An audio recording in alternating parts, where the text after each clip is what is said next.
And we're back with KMMA. I'm Andy O. And I'm Khalil Deal.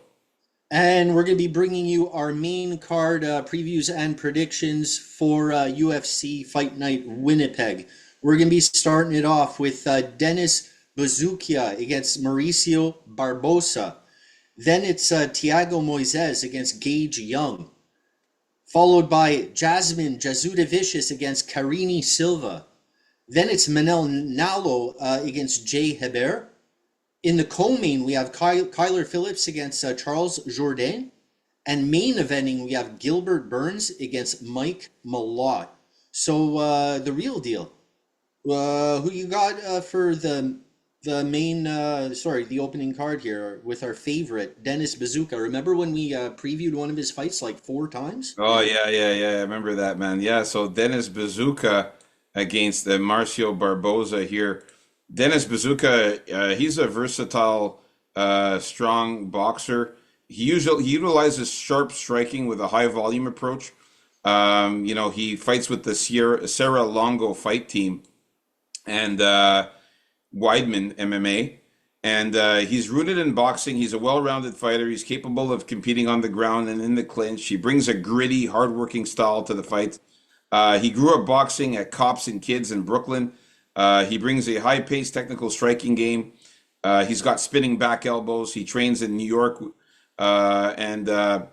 He combines his boxing with solid grappling. He's a tough guy, Barbosa's competitive identity has never been built around one skill.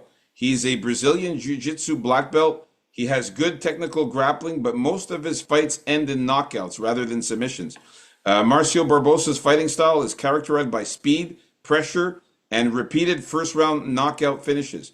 He's known for his orthodox fighting approach, favoring his right hand as his power hand. He's built his reputation through hard work and sacrifice, achieving a professional record of 17 wins and 2 losses. And most of his victories come inside the distance. As you can see here, he's got 14 knockouts, 2 submissions, only 1 decision win. He's a very, very tough guy, even though he's going to be shorter than Dennis Buzukja. I still think that he can get the job done. I'm going to go with Marcio Barbosa here to use his jiu-jitsu skills and his power punches. I have him winning here by knockout or submission. Buzukja hasn't been looking good in his last fight against Francis Marshall. He lost that split decision. He also got knocked out by Jamal Emmers and got beat up badly by Sean Woodson. His only win was against Connor Matthews. I think Marcio Barbosa can get the win here. Yeah, I'm going with Mauricio Barbosa. His game is the striking, the power. He's great offensively. He has tons of first-round finishes, but he's not quite that good defensively with his striking. He's like a hammer and a nail, where he doesn't like the pressure and volume, but he likes to move in on you and smash you up. So I don't know. So in close striking is where he wants to be. He could get taken down. His cardio, I don't think, is the best, but it doesn't get tested all that much. I'm looking for him to get one through on Buzukja here in the first round. So give me Barbosa in round 1 by knockout. Hopefully on the face-offs, we'll see that Buzukja is not that much taller. Here it's showing that he's 5 inches taller at 5'11 to 5'6", but on Topology, it's only 5'9 to 5'6". So we'll see. We'll see. We'll see what he looks like there, but he might not be as tall as we think here, Buzukja, with in front of this guy. All right, let's move on up to the next fight. We got a good one here with Thiago Moises versus Gage Young, Andy O. All right, here we got Thiago Moises, always a big disappointment for me. Just a disappointment now for me because I thought he was better than he was. I saw some potential in him. I don't think he's much of a dog. I think he folds. He's got pretty good leg kicks, though. And he's very dangerous at subs. He'll try to get those takedowns, but he doesn't really, to me, seem to be putting 100% effort in, or maybe it's just the way he looks when he fights in there. He looks slow. He looks slow everywhere to me. Something you got to mention, man. Maybe this is the start of him getting even less consistent. and less good because he got knocked out in one round last time by Jared Gordon, of Yeah, all people. yeah. Crumpled him, flatlined him. I want to say I can't really remember for sure, but I think so. Yeah, So it was a pretty bad knockout against Jared Gordon. He basically knocked him down and then got on top of him. Well, he hit him with an overhand right, which knocked him down. Then he got on top of him and just punched the shit out of him. Gives the guy. yeah. So I guess this may be a little biased, but it's not really because I see what I see. As for Gage Young, he's not a quitter himself. I say that because I said Moises is not that much of a dog. When it comes to the grappling and stuff, he doesn't settle in submissible positions, which is going to be beneficial against a guy in Moses. So he's improved in that. The guy I think is improving overall. His striking is decent. To me, he has to keep this on the feet. I think he does with his volume and him peppering the shots should get him the win here, especially with his better cardio. I don't think Moises even has better cardio than Gage Young. So give me Gage Young here by decision or knockout. All right, man. Be money. Woo! So yeah, Thiago Moises, he's a highly skilled Brazilian Jiu-Jitsu black belt under Paulo Streckert. His fighting style is centered on elite grappling, technical submission hunting, and top-tier control. He trains at American Top Team. He combines his ground expertise with disciplined striking to set up takedowns. He began training in BJJ at age 4. His game is designed around finding submissions, specifically the armbar and rear naked choke. He's known for attacking with high-level BJJ, including unique transitions like elevator armbars. While grappling is his primary focus, he does have accurate technical strikes and kicks. Gage Young, though, this guy has a blend of grappling, striking, and clinch work. He has a significant focus on takedowns and significant strikes, which includes both power strikes in clinch situations and strikes at a distance. His training, he trains at the Ignite Jiu-Jitsu, so he does have some Jiu-Jitsu skills where he emphasizes the importance of grappling and clinch work. I'm going to take Gage Young in this one also to get the win. I say he wins by knockout or decision because Thiago Moises is hard to sub. But I will say this, though. I am going to maybe put a little tiny sprinkle on Thiago Moises by submission because this guy is a very, very good submission specialist. And that's what he goes for most of the time in his fights. He tries to sub you. And Gage Young has been submitted before. Hey, if you guys watched last week, I told you guys to go for the Pearl, which was Vicente Luque by submission, and he hit at 12 times your money. So you never know. Thiago Moises could latch in a sub, but I got Gage Young here, knockout or a decision. So Another pearl hitting, always good. yeah, man. So yeah, me and Andy O agreeing on the second fight of the main card, loving it. And we agreed on all the fights in the prelims. If you guys haven't watched it already, go check it out. Next fight, we got Jasmine Jasudavicius against Karine Silva. The ladies going at it here, man. So for this one here, Andy O, who you got? Yeah, I think it's you. Oh, it's my turn. Yeah, sorry. Yeah. So for this one here, man, yeah, I got to give me some Jasmine, man. Jasmine, always liked her, man. She's very well rounded. She's got good striking and grappling. She's experienced in Brazilian Jiu-Jitsu and Muay Thai. She's known for her grappling skills. She's got a black belt in BJJ. She trains extensively in striking, like boxing and kickboxing. She's an aggressive brawler style fighter. Good clinch work, good ground control. She combines boxing and kickboxing and Brazilian Jiu-Jitsu. She aims to make fights messy and engaging in intense grappling exchanges. She maintains a high pace. She's not afraid to engage. And she uses good, strong wrestling to control her opponents. Karine Silva also is a Brazilian Jiu-Jitsu specialist. She uses aggressively to achieve finishes, predominantly by submission. She's also known as an aggressive striker. She's got 9 wins by knockout, as you can see there, and 8 submissions. So she is a finisher. She's also got a black belt in BJJ, and she's pretty proficient on the ground. She likes to get submissions like the Darce choke, rear naked chokes, triangle chokes, and arm bars. And she's an aggressive striker. Here's my thing, though, about this one, man. Jasmine Jasudavicius did get that loss against Manon Fiorot, but Manon Fiorot is the best in the division. She She is an elite knockout specialist, an elite striker, whereas Karine Silva is not. Karine Silva just lost to Macy Barber by unanimous decision. Macy Barber was able to beat up Karine Silva, and we just saw Macy Barber get finished by Alexa Grasso last week. So, I mean, a couple weeks ago. So, I got to go with Jasmine Jasudavicius to But get. she was still, I have to say, on a 5-fight winning streak. I know, but I gotta go with Jasmine Jasudavicius in this one. I think that she will get it done here in Canada, in her home country. The fans will be behind her. Give me Jasmine Jasudavicius to win by submission or decision in this one. I think that she could latch in a sub on Karine Silva, who likes to fool around too much on the ground there.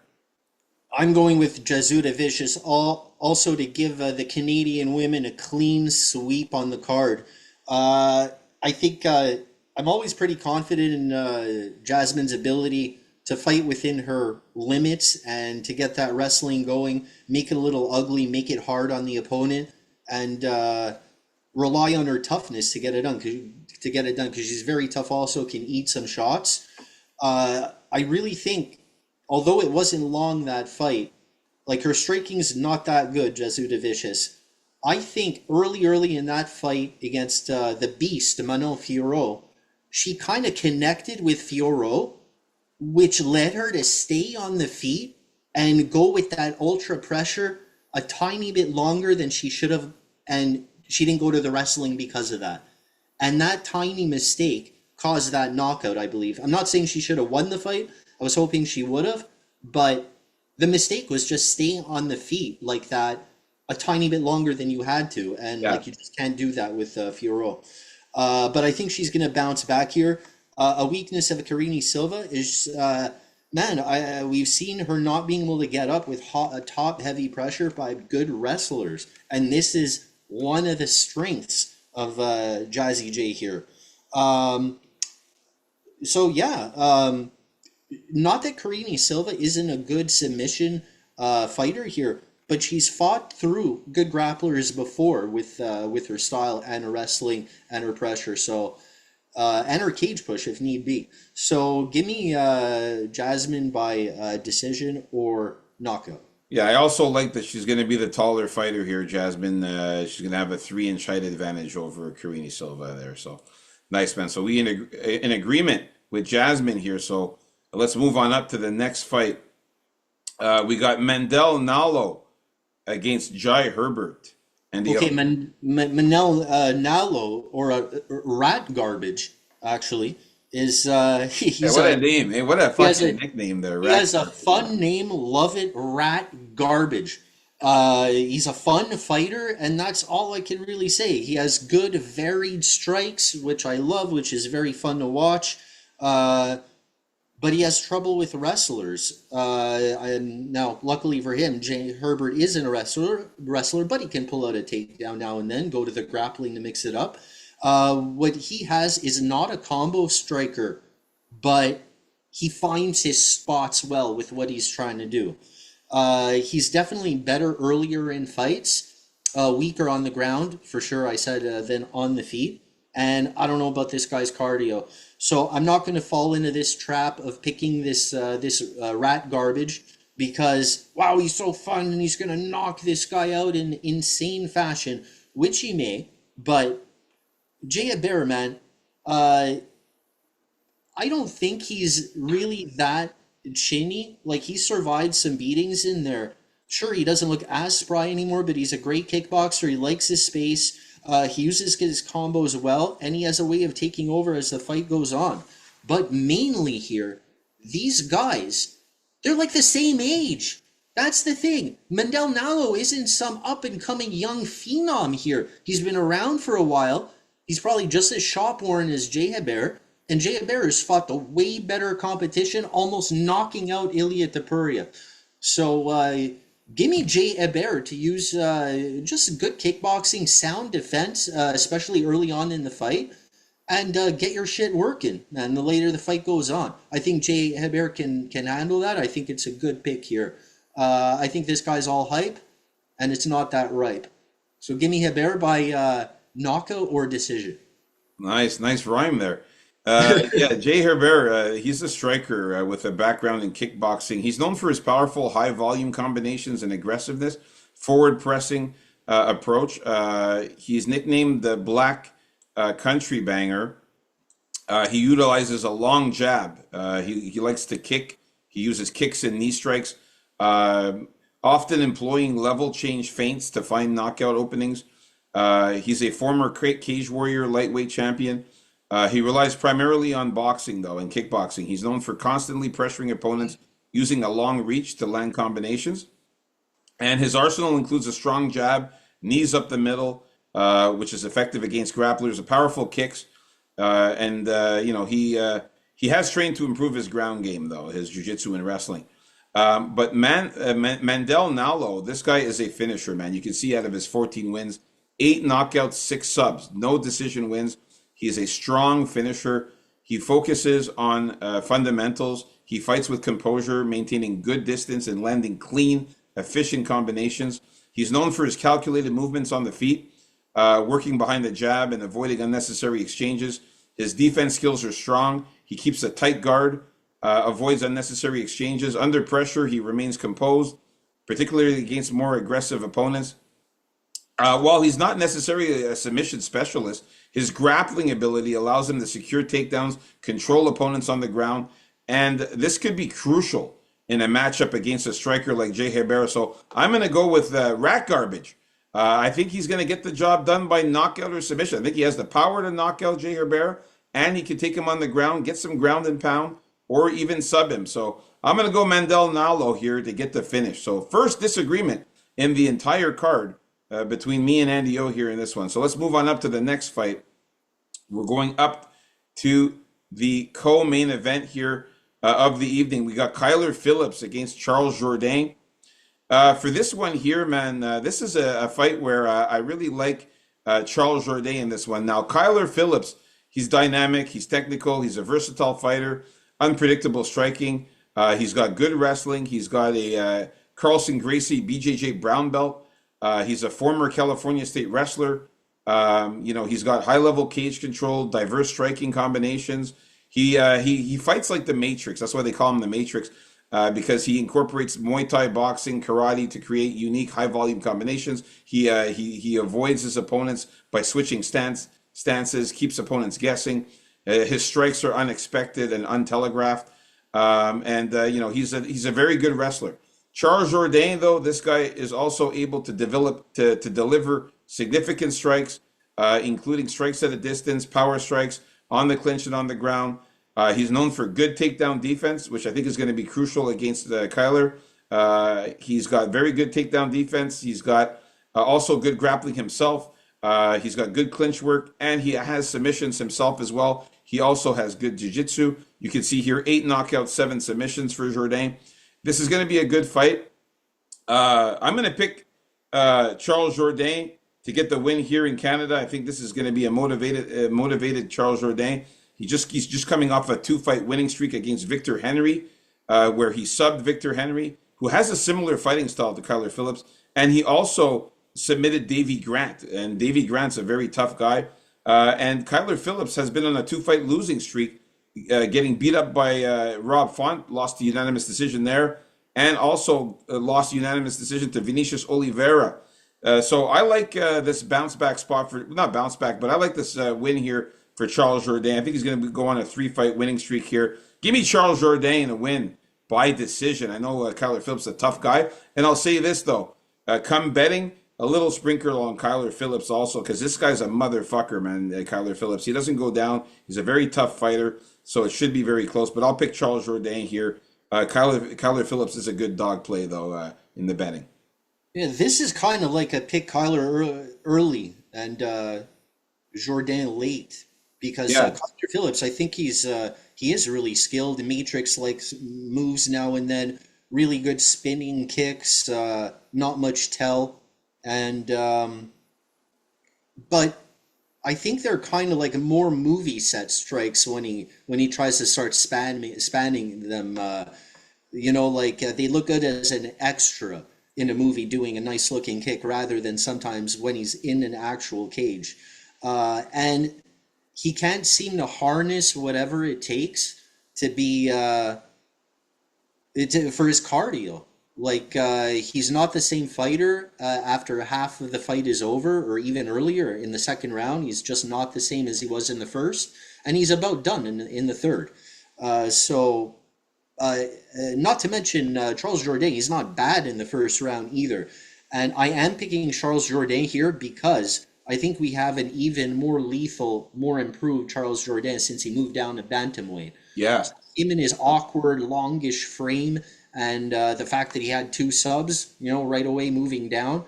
It seems we got a real killer now in Charles Jourdain on a little run here. And Phillips, man, maybe he's just incapable of working with that cardio. I remember this guy had a little bit of hype behind him when he first came up. He But yeah, did.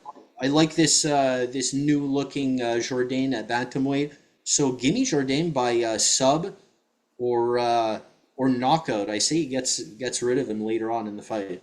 Wow, nice, man. All right, so me and Andy O agreeing here with Charles Jourdain. Nice. Let's make it to the main event here of the evening, guys. If you haven't already, hit that like button. Subscribe if you're new and enjoying. We got Gilbert Burns versus Mike Malott here in this one.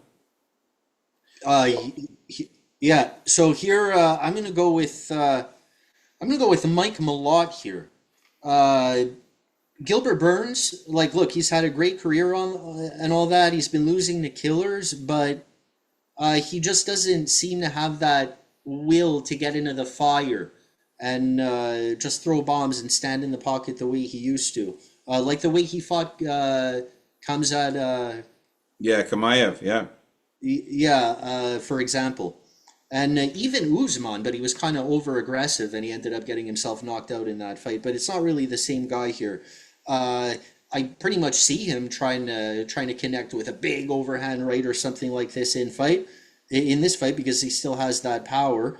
But really, his path should be to like try and get this guy down because he does have real good skills on the mat. Black belt, Gilbert Burns, one of the best. But he's never been the biggest welterweight, and Mike Malott's going to have some size on him. Mike Malott can stop takedowns. He's no slouch on the ground either. Uh, I think he has a pretty good left hook, better than Charles Radke, that's for sure.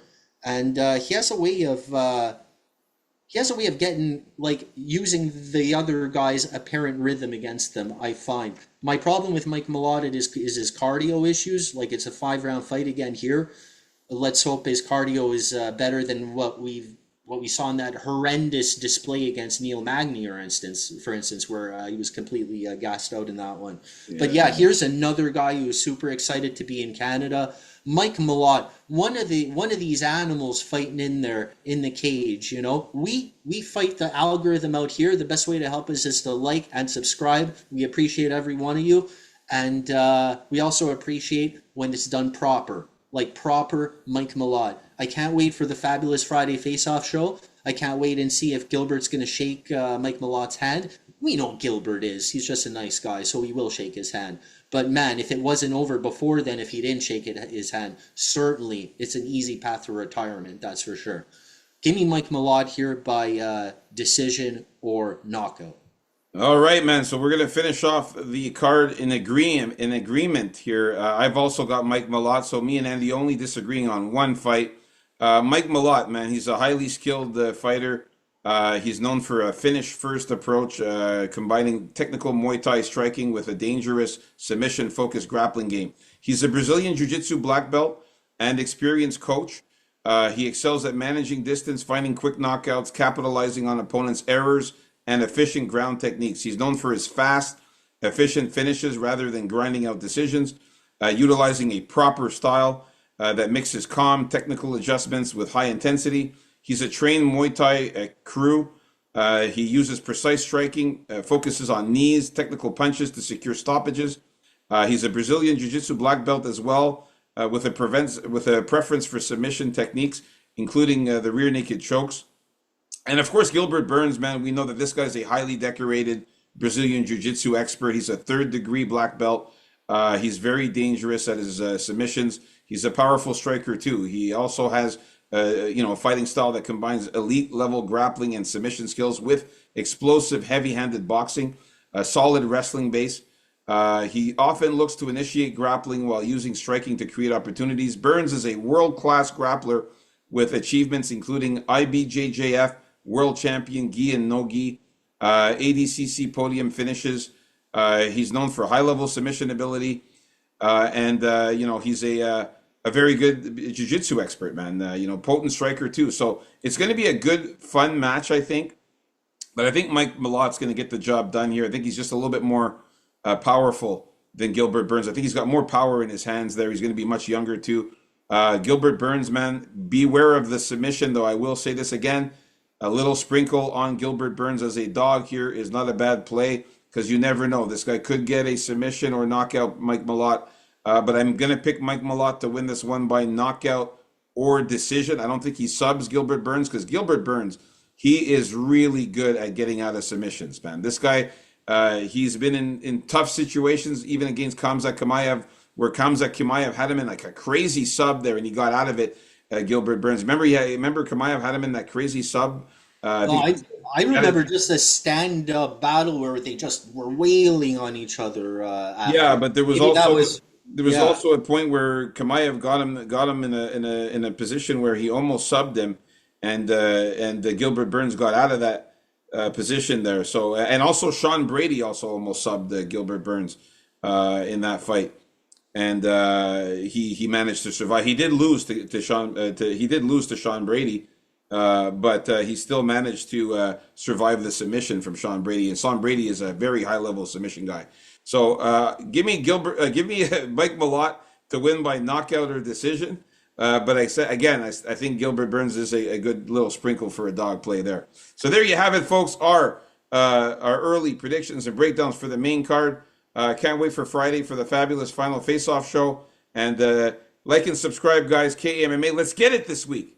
Peace out, folks.